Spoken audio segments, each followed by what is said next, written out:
Hello again guys, welcome back to the channel. In today's video I've got rather a special Airbus flight for you within XP11. There'll be a couple of things that we haven't tried on the channel before. Firstly, we'll be trying out the Toliss A321 for the first time, and secondly we'll be trying out the Smartcopilot cockpit sharing application.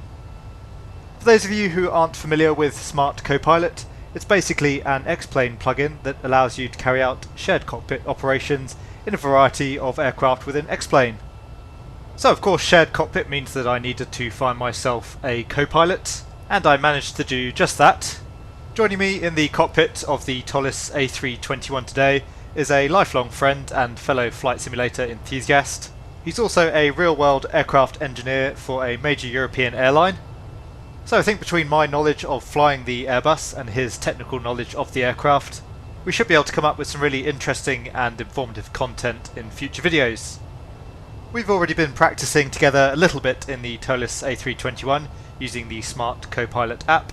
We've ironed out most of the bugs that arise from using a shared cockpit, and the aim of today's video is really a proof of concept and to consolidate everything that we've been through together so far. So in today's flight, as you can see, we are an Austrian Airlines A321, and we'll be carrying out a flight from Geneva over to Salzburg. The route should be really spectacular. It takes us over the bulk of the Alps, cruising today at flight level 370. The aircraft is pretty lightly loaded, only around 50 passengers and a couple of tons of cargo on board. The weather in Salzburg is really nice, so no concerns there, and the same in Vienna, which is our alternate today. All in all, we'll be uplifting just under 6 tons of fuel for the flight. As always guys, if you do enjoy the video, please consider giving it a like and subscribing to the channel. If you have any comments or questions for me, please leave them down in the comments section below. But now we'll head up into the cockpit of the Toliss A321 and begin the flight.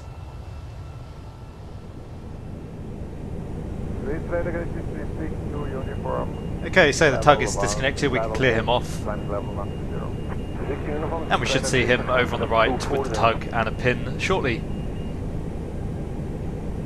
Tow is disconnected and bypass pin has been removed. Hand signal on the right. We'll see you next time on have a safe flight. He's disconnected, so just waiting for him on the right. Do you use any of the automated pushback tugs, you know, the driverless tugs? I didn't know they existed. Oh right. Really? Yeah, they're electrically powered, Right. and then the driver just uses a remote control basically and walks next to the aircraft. Oh, okay. So it's like the guy that usually is on the headphones just does the push. Kind of makes sense. I guess yeah. So you cut down one less person. Yeah. No, I never even heard of that. Another job gone. Yeah. Great. Yeah. Anyway, he's clear on the right, so Okay. I'll start checklist. Go off to start checklist. Anti-ice Off. ECAM status Checked. Pitch trim 0.9 checked. rudder trim 0. and ground crew. It's clear. That's after start checklist complete. Thanks. So turn the runway turn off light on. Nose light can go to taxi. Okay. Park and brake off. Yeah, I've never come across an electric tug. It's pretty interesting. Yeah. Not much fun if you're out there in the rain, I suppose. No. Well, you do it from the terminal, can't you? Yeah. Just look out the window. As long as you don't lose connection with it. Do they still? I remember seeing years ago now, but I remember seeing that at one point they were doing, like, instead of taxiing out, they were just using a tug to take the aircraft out to the runway. Do they still do that? Oh, there was yeah, there was talk about that to save fuel, but Yeah. I think it just became a complete logistical nightmare Yeah, because I you bet. end up blocking the taxiway when you realise Yeah. that you can't start an engine or something. So taxiing out runway 04, so turn left. Check. And you're clear on the right. Thank you.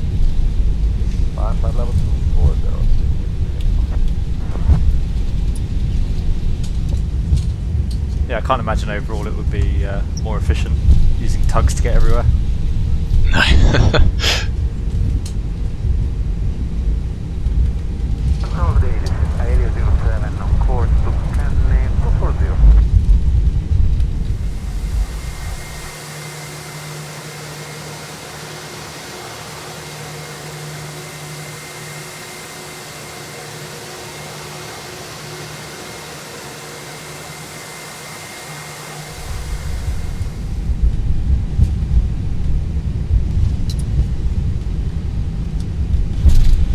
flight controls.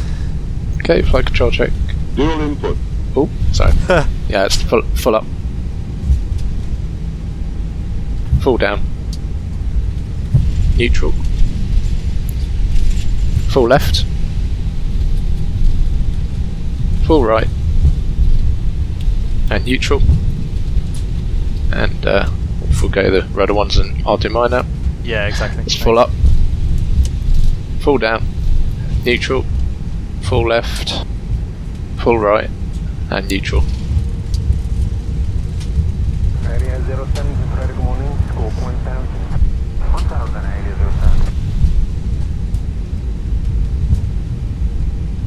07. So when you've done that, again you can do your flow. Okay.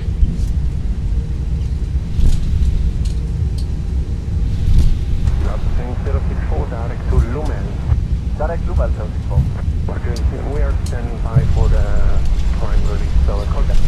Copy. 370 BMW 22. Dark 95 Charlie, contact 126, decimal 825. Bye-bye. 6825, Dark 95 Charlie, so.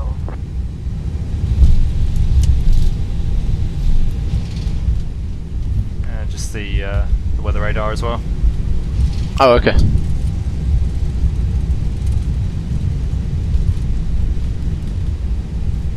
Is it on now? Yes. BMW 72, descent flight level 310 to reach level 8 distant normally. So for the departure, we're off runway. Can you just go flight plan on your side? Yep. Thanks. Just hold it 04 for a sec. Okay. So park brake on. Okay. For the departure, it's runway 05. It's the Mollis 3 November departure, which is straight ahead, then a right turn, climbing to 9,000, and we have climb nav blue 9,000. Climb nav blue 9000. Had our 5 minutes for the engine warm up, so we can stop the stopwatch. Okay. And the before takeoff checklist. Okay, before takeoff checklist. Load sheet. Acknowledged. Flight controls. Checked. Checked. Flight instruments. Checked. Checked. Briefing. Confirmed. Flap setting. Is config 1. Config 1 check. V speeds and thrust. 133, 137 flex. 133, 137 and flex. ECAM memo. Let's take off no blue. Before takeoff checklist to the line, please. And below the line, please. And it's takeoff runway. It's runway 04 confirmed. 04 confirmed. Cabin crew. Advised. Engine start selector. Normal. And packs. On. Before takeoff checklist complete. Thanks. Safe for the takeoff. Turn the strobe lights on. Landing lights can go on. And the nose light can go to takeoff. Release the parking brake. It's clear on approach and clear on TCAS. Check. Clear on the right.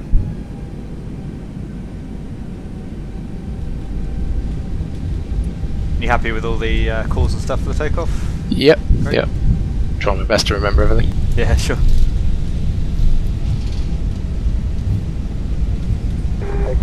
Down to 310 to reach latest at Normally BMW 32. And takeoff. Check.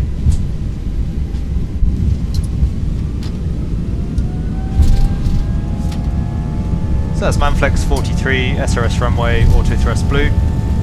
And thrust set.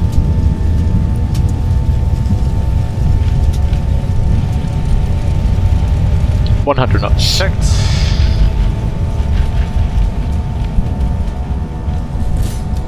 V1, rotate.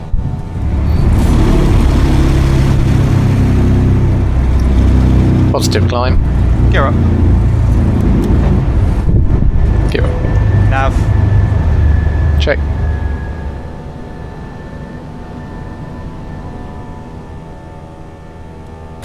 Autopilot 1. Check.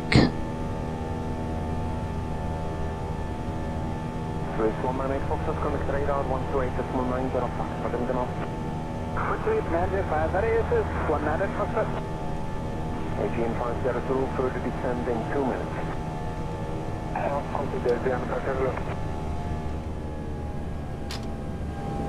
And thrust climb, climb, auto thrust. Check. It's a pretty great view of the lake out in front.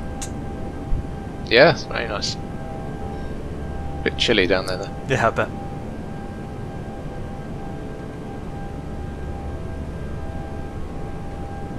Was you I was talking with saying it's one of the nicest countries I've ever been to? Or was that someone else? That might have been someone else. Was that Okay. Switzerland? Sorry, that's Switzerland, yeah. Good morning, Wingspan 1 Romeo, Flight 113, landing Flight 120. Flap 0. Flaps 0. Get the button. What button's that? Just trying to flick the overhead switches. Oh yeah, okay. And the after takeoff checklist. Okay, off takeoff checklist, landing gears up, flaps retracted, and packs on off takeoff checklist complete. Thank you. So just continue in the climb out towards Petal, and then turn towards the northeast.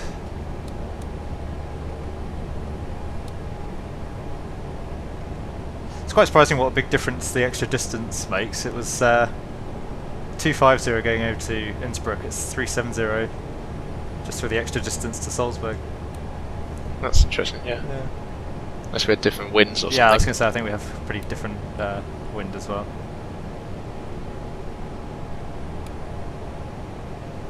Go all the way up to cruise flight level, so I'll set that now. Yep. It's out blue, flight level 370. Check. Do I respond with the same or just check on that? You say check 370. Check 370. Yeah, Okay. you always read back the altitude. It's transition. Transition. And standard set and cross-checked.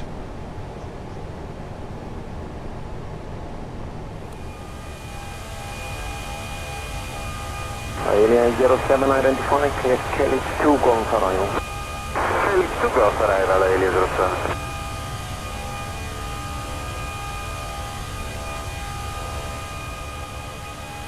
Good afternoon, Sonar 12, descending level 150 in Madrid. Sonar 12 is right allow identifying direct Tango Romeo Alpha for Vector Salas 14, descend flight level 130. Direct Tango Romeo Alpha for Vector 14, descending 130, Sonar 12. How much do you actually deal, like for example, you know, if you went through the eCam pages and stuff, because I know you do power plant, right? So do you deal much with the more sort of avionics side of things, or? Try not to. Yeah. But so the more modern engines are very heavily avionics orientated, if you like. So Right. we do deal with some of the software side of things. But yeah, I guess the eCam pages that you see they're quite nice to deal with compared to what we sometimes have. The problem you have is that you've got the engine manufacturer, the airframe manufacturer, and then people that actually write the flight operations manuals.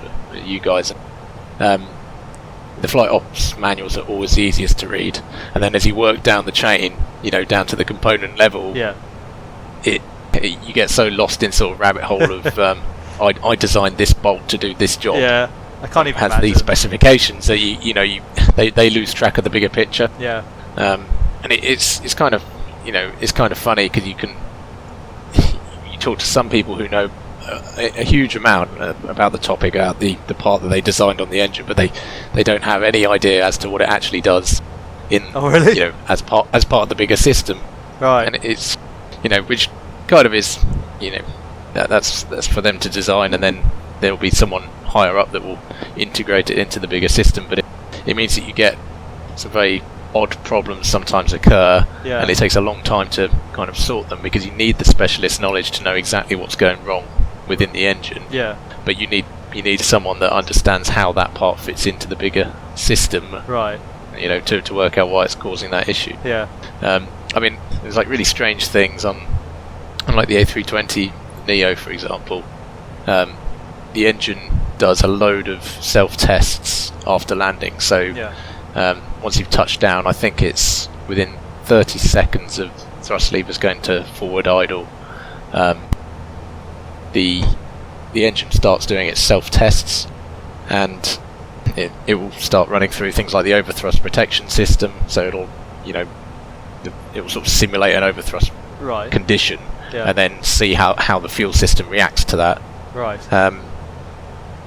And it's doing a lot of things that actually we weren't even aware of until they start going wrong, because the way the engine's certified, it has to do all these self-tests before the next flight, so they fit them in after the landing. And this is all kind of unknown to anyone. It's just running in the background. It should work fine, but if something goes wrong during that test, it'll eventually work its way up and trigger an ECAM warning. There will be something like ENG2 FADEC, for example, which doesn't really mean anything. That just tells you you've got a FADEC issue, and then when you dig into it, it might say something like, oh, there's an overthrust protection fault. And it was, for this one in particular, it was interesting because they changed the geometry of a fuel pipe on the engine, a very small geometric change, but that change in the fuel pipe geometry caused like a resonance within the fuel system, and when the engine was doing this self-test for the overthrust protection, it was enough resonance for it to basically cause it to fail the test. And so there was a huge influx of ECAM messages every landing saying ENG2 FADEC fault, overthrust protection fault, and you'd go and test the system on the ground and everything would be fine. You wouldn't be able to fault it. And eventually they led it down to be this one tiny change in the fuel pipe geometry. And of course the person making the change to that fuel pipe geometry has no appreciation that could actually affect the rest of the system. You'd think there would be someone that sort of oversees the bigger picture. And and there's obviously a lot of things they need to test when they make that change. The structural changes and the fuel flow, maybe, for example. But there's sometimes things that just aren't in the test program that that then show up when it goes back into service. And, it looks like a big oversight from Airbus and CFM, but actually it's just another progression in extra things that you need to test when you make a change. So.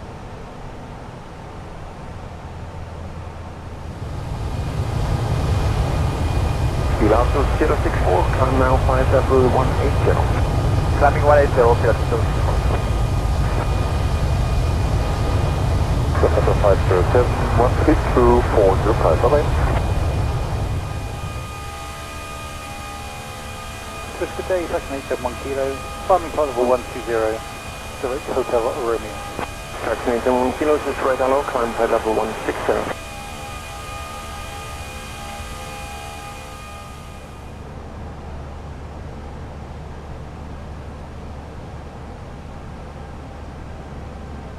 So for the brief, as I said, it's the arrival via Unken for the ILS-16 Special Cat 1 in this particular case, which is plate 50-2. The frequency, again, we're not going to get that on the RadNav page, but it's 109.9 Oscar Echo Sierra. Final approach track 155. Aerodrome elevation is quite significant today, it's 1411. Check.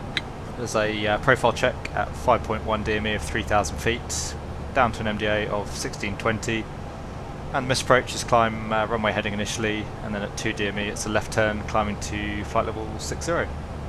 Okay. For the terrain, obviously it's pretty significant terrain around. Its MSA is 11,000 feet, and just coming up on the top of descent, so we'll get the aircraft coming down.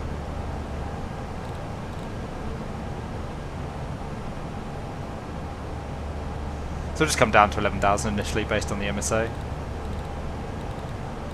So MSA, is that from the sort of radial chart that's on the chart there? Was there another MSA figure that I can't see? Yeah, I'm just using the chart. I mean, it's not highly realistic to use the chart. Usually, obviously, you'd be given air traffic levels and you'd have flight plan stuff as well, but I'm just using the chart for today. Obviously, yeah, I mean, for the MSA that you discuss, is that from that round section of the chart where the quadrants, Yeah, basically. exactly. Yeah, on the So bottom you just choose the highest out of that quadrant. Say. Yeah, it depends, but says. generally, generally either you pick the highest, or obviously if it's relevant, you might choose a specific sector.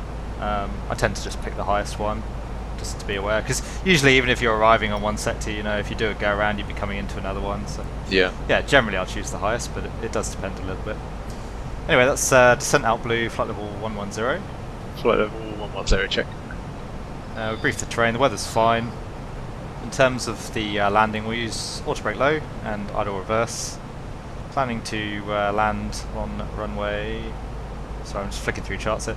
Planning to land on runway 16, we'll probably vacate via Echo off to the right. Okay. Landing distance is good. For the fuel, we've got 3 point... So fuel on the arrival, 3.6 tons. For the diversion, we need roughly 2.6 tons, so pretty much an extra ton of fuel, which is about an extra 20 minutes, which is what I planned. Do you have anything to add? No, just on the go around then, so you Yeah. climb ahead 155 and then do me 2 after OES. So we can carry on straight ahead for 2 miles, and then it's a left-hand turn. So Yeah. that terrain straight ahead is the sort of most concerning. Yeah.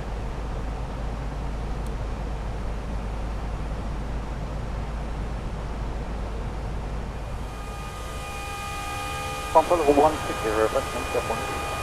3262 uniform, contact hands 134.405. Have a minute now. 134.405, bye-bye, 362 uniform.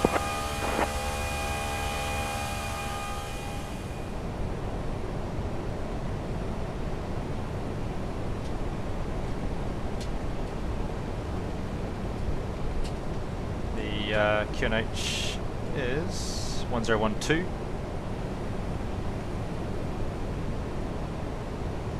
It's QNH 1012 set and cross-checked. And QNH 1012 set cross-checked. And approach checklist, please. Approach checklist. Second notch up. Okay, approach checklist briefing. Is confirmed. ECAM status. It's checked. Seatbelts.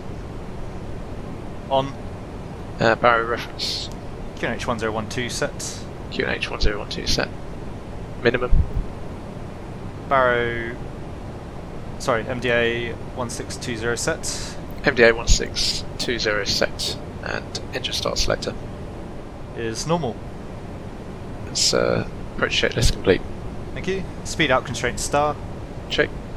Just starting to bring the speed back. As I said, I think we're going to have to dive down a little bit later on, so just make life easier. Yeah. Only got no glide slope yet. No. How early would you typically get a glide slope? Would you get that? Usually it's a lot earlier than you seem to get it in X-Plane. Right. I'm pretty sure you'd have it by now, and there's no hills blocking it or anything. Flaps 1. Okay, speed check, flaps 1. The approach seems to keep you pretty high considering there's no terrain out below us. Yeah, I'm sure why that is. And could you activate the approach phase, please? Yep. Approach phase activated. Thanks. Yeah, so we're really going to have to get a bit of a dive on once we go over the restriction. Yeah, 'cause we're well above the glide slope there. Yeah, flaps 2. Speed check, flaps 2.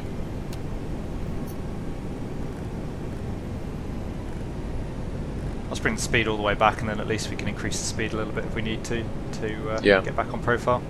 Although it looks like we might have 32 knots as well down the tail, which might Yeah, not it's help. really going to help.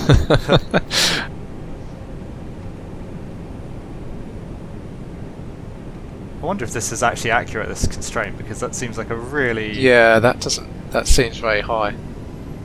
Especially descending towards terrain. Yeah, looking at the runway, it doesn't look quite the right angle.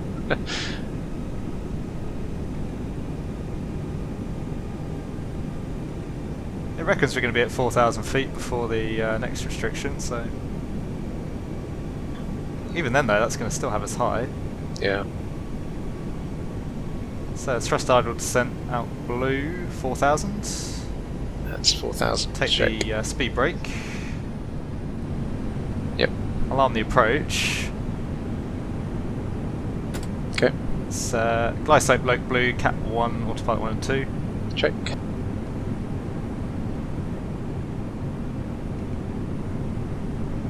November 50 Charlie Sierra, descent flight level 130. Descent to flight level 130, November Charlie Sierra. Charlie Sierra, contact power arrival, 19355, shutdown. All arrival, 19355. Read there, okay. Solar 12, contact arrival, 135.230, come on. 135, 230, Solar 12, thank you. 4,000 feet right now is roughly on profile. Yeah. Glide slope's going up.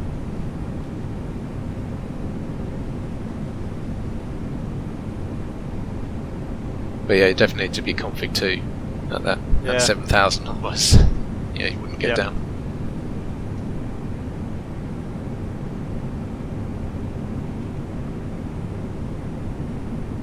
So speed, glide slope star, Loke star. Get rid of the Check. speed brake. Missed approach altitude is 6,000.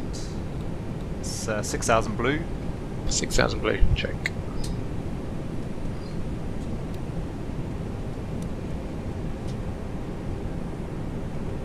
Loke. Check. Yeah, I guess overall it works out okay. Just got to be prepared to get down for it. Yeah. Glide slope. Check. Raymond 004, turn right, Thrustmaster. Right to Thrustmaster, Raymond 004. I think our FMAs were out of sync there as well because I was getting glide slope before you were. Oh really? Yeah, on the FMA. It's very strange. 071 Romeo, contact 134, decimal 405, come on. Cruise 134, 405, following 71 Romeo 2. ATN 5 Sierra Zulu, descent flight level 130. 2,500. Get down. Get down.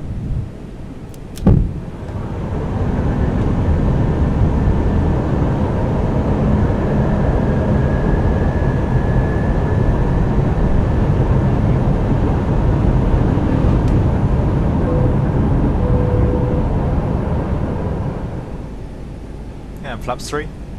Speed checks, flaps 3.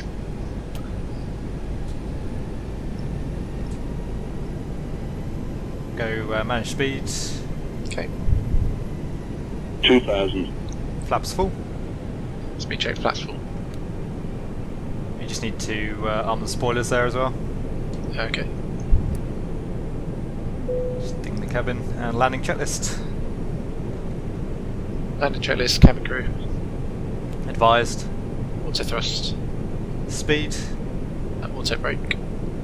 Low. In-cam memo. Landing no blue. That's landing checklist complete. Roger. 130, Sierra Zulu, contact arrival 118, decimal 005, come on. Yeah, it's rather a spectacular approach there with the hills off Yeah. to the south. And just going a little bit below the glide slope here on my side. Yeah, same, about half a top. Yeah, seems to be correcting though. I'll try my autopilot disconnect, but I think you might have to do it again from memory. I forgot to set that up. Oh, I okay. think last time it disconnected my auto thrust. Oh, okay. Yeah. 005 again, Hotel right. Traction 8 kilo, climb by level 180. 1,000. And we're stable. That's usually your call. Oh, is it? Oh, okay. I was going to say. Yeah, stable. usually. Yeah. So I'll try disconnecting, see how we go. Okay. So, No. Okay, can you disconnect please? okay. It's Cat 1. Check. Did you have to set up a specific button for that then? Or Yeah, there's a Toliss button if you Oh, look at okay, the yeah, Toliss controls. Is in the works. Flight Factor one, the default works, but okay, I'll have to go and figure that out. 4955 and 100 above. 500. Checked. Check. Minimum. Continue. Check. 400. Flight 180, this is available, flight level 220 or 24, please. 300. 300. And for first check with hands, 124, that's 300. 300. 300. 200. I feel like the glide slope always puts you a little bit high on the Yeah, I found this approach sort next of plane. Because the Pappy's 4 wide, so we're 100. going to be beyond the touchdown 50, zone if I follow 40, that. Yeah. 30, 20. Retard. Retard. 10. 5. It's down there somewhere. Okay, speed brake. Reverse green. Decel. Manual braking. Check.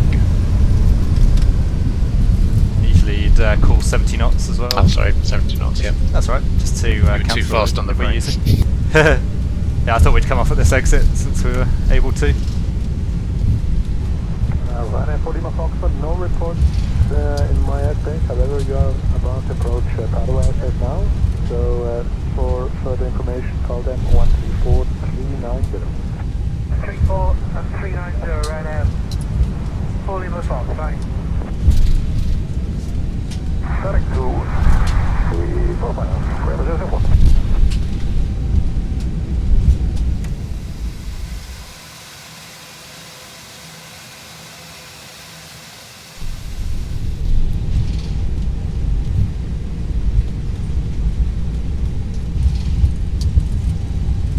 I think I'll go everything set. Flaps, weather radar.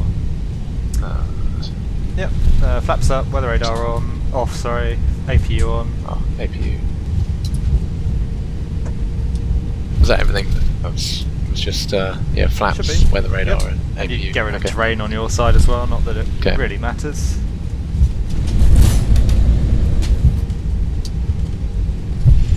The after landing checklist, please. Okay, after landing checklist, flaps. You just read and do that one. This is a call and response. Yeah. Okay. Flaps retracted, spoilers disarmed, APU start, radar off, and predictive wind shear off. Thanks. So taxi light can come off.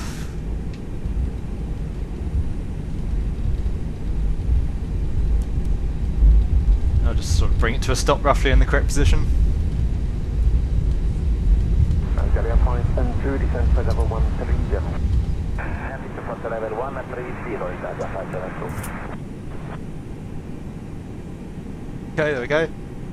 So park brake is on. Okay. Turn the you can turn the APU bleed on. Thank Okay. you. And then we shut down the engines.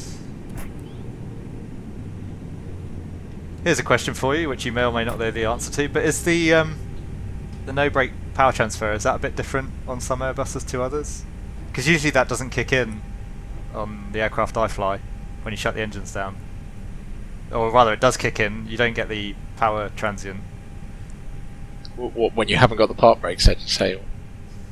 No. Usually on the aircraft I fly, when we shut the engines down, you still get the no brake power transfer, so you don't get all the all the screens. clicking Oh, on I and see. off. And is that Yeah. an A320 thing versus? I'm not. other I'm not Airbuses? sure whether it possibly is, because Yeah. the relays have gone from solid state to from proper relays where you have a mechanical switch into a solid state relay. I think that's what Oh, okay. causes that Yeah, that flickering, probably- because the Yeah. mechanical That's switches are interesting. literally moving. But with the 350 and 78s, they have solid state circuit breakers and solid state Yeah. relays, I think. Right. Um, Yeah, that would make sense. That must be what it is, I guess. But I'm not sure if if they modified the 320 series, whether they now have more modern systems, because I'm not sure if you do get the power transfers like that. Yeah. I think it's quite cool. Yeah, I like it too. It's more retro. You know something's gone wrong or something's happened. Yeah, exactly. So anyway, once the engines are shut down, turn the signs off, the beacon off. You turn the fuel pumps and the transponder off. Okay.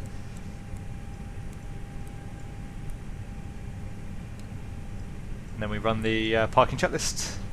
Okay. Parking checklist, APU bleed, Is on, engines, off, seatbelts, off, external lights, set, fuel pumps, off. and park brake. is on. That's pilot checklist complete. Okay, thanks. So there you go guys, I do hope you enjoyed our flight in the Toliss A321 from Geneva over to Salzburg. I hope that you found the whole concept interesting as far as a shared cockpit goes, and I hope that you enjoyed some of the engineering input from our very helpful first officer today. As far as the Toliss A321 goes, I have to say overall I was very impressed with the aircraft. I would find it very hard to pick a favourite between the Toliss and the Flight Factor Airbuses within XP11. Both aircraft do a really great job of simulating the Airbus, and I have to say that each aircraft has its own strengths and weaknesses. Smartcopilot is a really great fun little plugin if you are interested in getting online and flying with some friends. It can be a little bit pricey, but you do get a discount if you purchase multiple licenses at the same time. It's worth noting that the plugin and the overall experience are not seamless. You do get a few little bugs and quirks as a result of sharing the cockpit, particularly in the more complex aircraft. And it's also worth mentioning that Smartcopilot only works with certain X-Plane aircraft, so do make sure to check that it works with your preferred add-on before purchasing the application. Anyway guys, as always I do hope that you enjoyed the video. If you did, please consider giving it a like and subscribing to the channel. If you do have any comments for me, please leave them down in the comment section below. I'd be particularly interested today to hear what you thought about the shared cockpit idea and possible future videos with the Toliss A321. We're considering running a series of episodes using the shared cockpit app within the Toliss A321, perhaps running some interesting approach types or failure scenarios for example. So again, if you did enjoy the content or you have any suggestions of things you would like to see, please leave them down in the comment section. Anyway, that's all for now, thank you very much and I'll see you all again soon.